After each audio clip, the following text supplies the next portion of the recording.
Página 1. El despertar del Leviatán, por James Sociedad Anónima Corey. 0.1.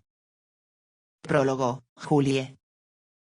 Habían tomado la Scopuli 8 días antes, y por fin Julie Mao estaba lista para recibir el disparo.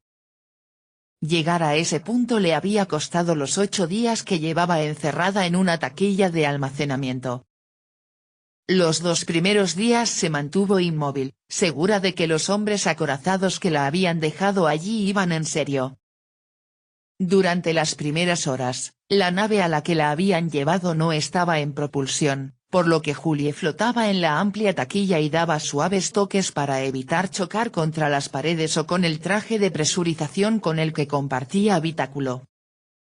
Cuando la nave se empezó a mover y la propulsión le devolvió su peso, se quedó de pie en silencio hasta que empezó a sentir dolor en las piernas contraídas, para luego pasar poco a poco a la posición fetal.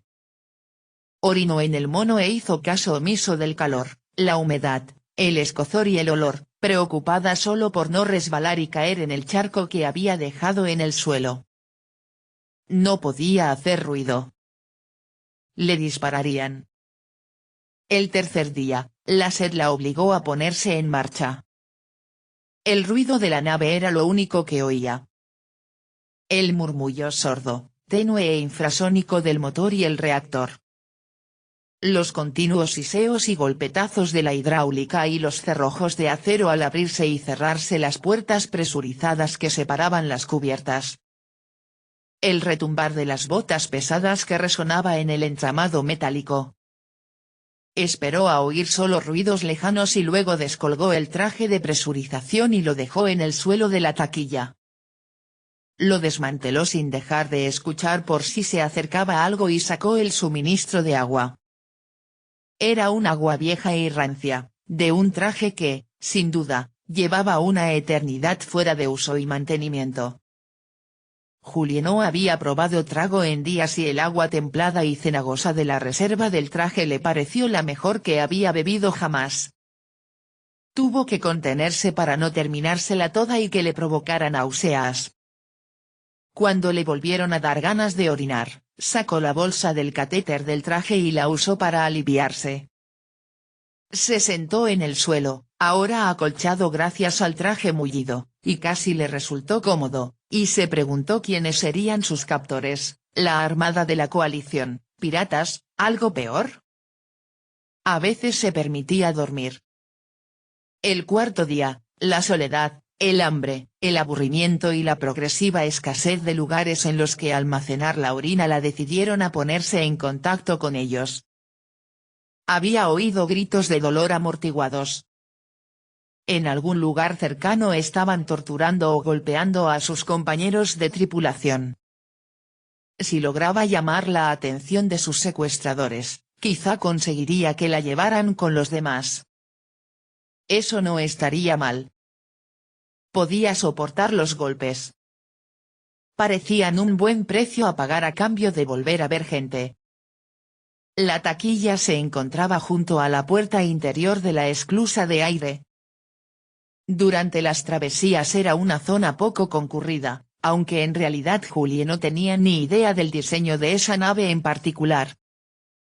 Pensó en qué decir, cómo presentarse. Cuando por fin oyó que algo se acercaba, probó a gritar que quería salir de allí.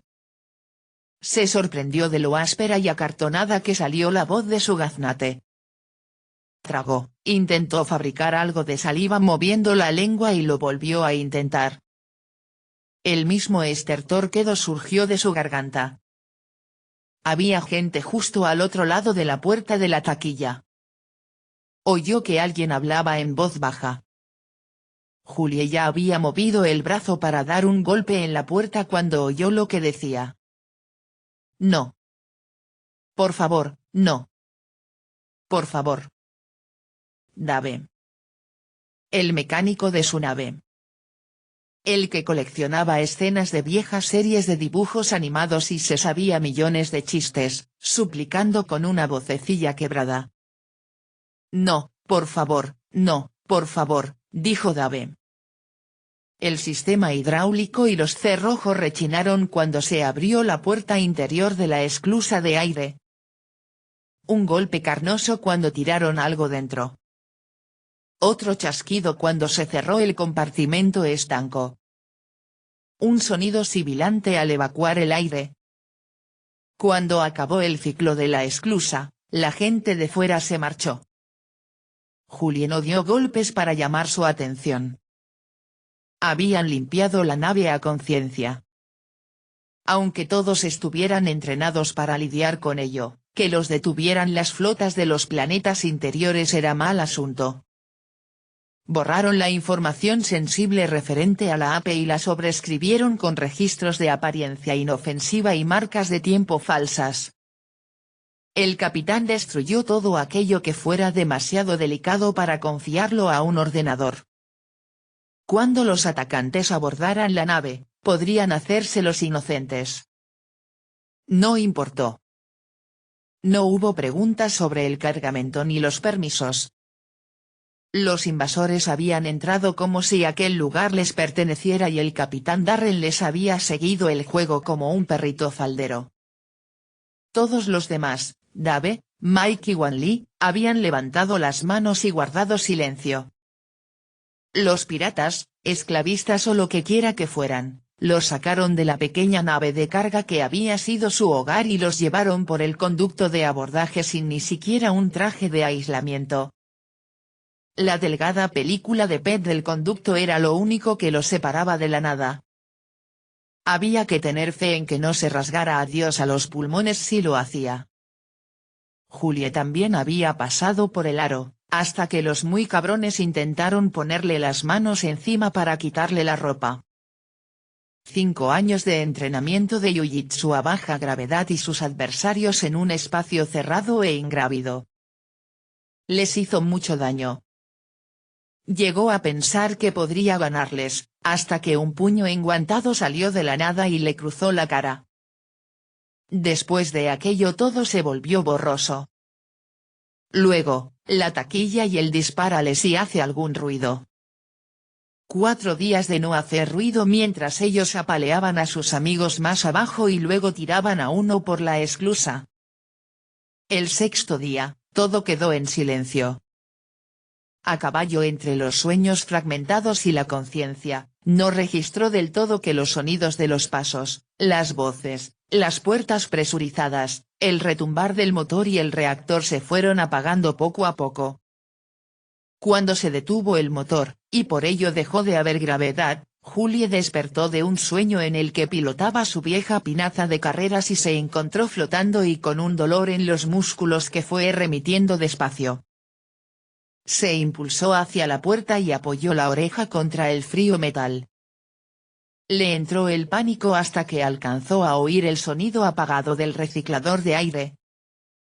La nave todavía tenía aire y energía, pero el motor no estaba en marcha y no había nadie que abriera puertas, caminara o hablara. Quizá la tripulación estuviera reunida. O había una fiesta en otra cubierta. O estaban todos en ingeniería arreglando un problema grave. Se pasó el día escuchando y esperando. El 7.º día ya no le quedaba ni un mísero sorbo de agua.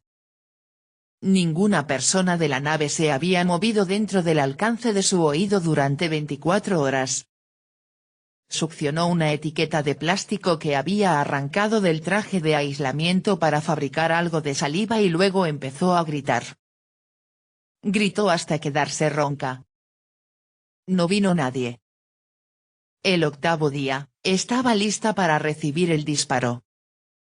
Llevaba 2 días sin agua y 4 con la bolsa de desperdicios llena. Apoyó los hombros contra la pared del fondo de la taquilla y apretó las manos contra las paredes laterales. Luego empujó con ambas piernas con toda la fuerza que pudo. Aquel primer impulso con las piernas hizo que le diera un calambre y casi se desmayó. Pero en lugar de eso, gritó. «Serás tonta», se dijo. Estaba deshidratada.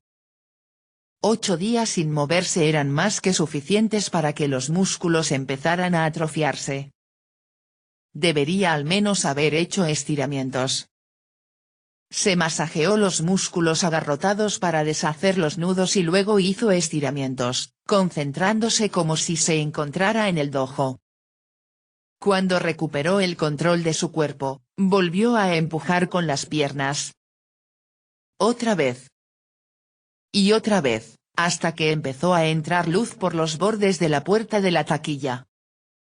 Otra vez más, hasta que la puerta se dobló tanto que el único punto de contacto entre ella y el marco eran 3 bisagras y la cerradura. Y una última vez, hasta que la puerta se dobló tanto que la cerradura se salió del marco y pudo abrir. Julie salió disparada de la taquilla, con las manos a medio levantar y preparada para parecer amenazadora o temerosa, según le pareciera más útil. Pero no había nadie en toda la cubierta, ni en la esclusa de aire, ni en el almacén de trajes en el que había pasado los últimos 8 días, ni en la otra media docena de almacenes. Todo estaba vacío. De un kit para las maniobras extravehiculares cogió una llave mordaza magnética de un tamaño adecuado para reventar cráneos y luego bajó por la escalerilla de la tripulación hasta la cubierta inferior. Y luego a la que se encontraba debajo, y a la de debajo de esa. Los camarotes estaban ordenados con una pulcritud casi militar. En la cafetería no había señales de pelea. En la enfermería, nadie. La sala de torpedos, vacía. El puesto de comunicaciones estaba sin atender, apagado y cerrado. Los pocos sensores que seguían activos no daban señales de la Scopuli. Se le hizo otro nudo en el estómago. Todas las cubiertas y todas las habitaciones estaban vacías. Había ocurrido algo. Una fuga radiactiva. Veneno en el aire. Algo que había forzado la evacuación. Se preguntó si sería capaz de controlar la nave por su cuenta. Pero si habían evacuado, debería haberlos oído salir por la esclusa de aire, ¿no? Llegó a la trampilla de la última cubierta, la que llevaba hasta ingeniería, y se detuvo cuando vio que no se abría de manera automática. Una luz roja en la consola de la cerradura indicaba que la estancia se había cerrado desde el interior. Volvió a pensar en radiación o en averías muy graves. Pero si aquel era el caso, ¿por qué cerrar la puerta desde dentro? Había atravesado infinidad de consolas de pared y ninguna de ellas le había advertido de nada. No, aquello no era radiación, era algo diferente. Aquella zona estaba más alterada. Sangre. Herramientas y contenedores desordenados. Lo que hubiera ocurrido había ocurrido allí. No, había comenzado allí. Y había terminado detrás de aquella puerta cerrada. Le llevó 2 horas atravesar la trampilla que llevaba a ingeniería con la ayuda de un soplete y una llave de palanca que cogió del taller. Al no funcionar la hidráulica, tuvo que abrirla a la fuerza. Surgió una ráfaga de aire caliente y húmedo con un ligero aroma a hospital pero sin antisépticos. Un olor metálico y nauseabundo. Sería la cámara de tortura, pues. Sus amigos estarían dentro apaleados o desmembrados. Julie levantó la llave y se preparó para reventar al menos una cabeza antes de que la mataran. Flotó hacia dentro. La cubierta de ingeniería era enorme y abovedada como una catedral. El reactor de fusión dominaba la parte central. Pero había algo extraño en él. Donde esperaba encontrar paneles de información, recubrimientos y sistemas, había una capa de algo parecido a cieno que parecía fluir a lo largo del núcleo del reactor. Julie flotó hacia ella poco a poco, sin soltar una mano de la escalerilla. Aquel extraño olor se hizo insoportable. El cieno que recubría el reactor tenía una estructura que no se parecía a nada que hubiera visto antes. Tenía una especie de tubos que eran como venas o vías respiratorias. Y algunas partes latían. No era cieno, entonces. Carne. Una protuberancia que salía de aquella cosa avanzó hacia ella. En comparación con el resto, no sería mayor que un dedo, un meñique. Era la cabeza del capitán Darren. Socorro, dijo. Página 11.